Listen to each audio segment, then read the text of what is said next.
கண்டமுடனும் கொடிய பாசமுடனும் கரிய சந்தமுடனும் பிறைகள் போல் தந்தமுடனும் தடலும் வெங்கனுடனும் பகடு தன்புறம் வரும் சமனையான் கண்டு குலையும் பொழுதில் அஞ்சலென மென் சரண கஞ்சமுதவும் கருணை வேள் கந்தன் முருகன் குமரன் வன்புறவர் தம் புதல்வி கணவன் அடு கொண்ட வேளே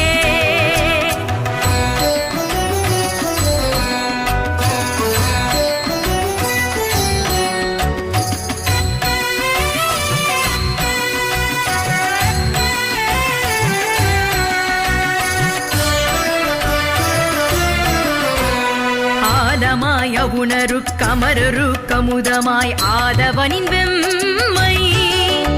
ஒளி நீதறிய தவ முனிவருக்கிந்து விற்றன் என்றமைந்தன்பருக்கு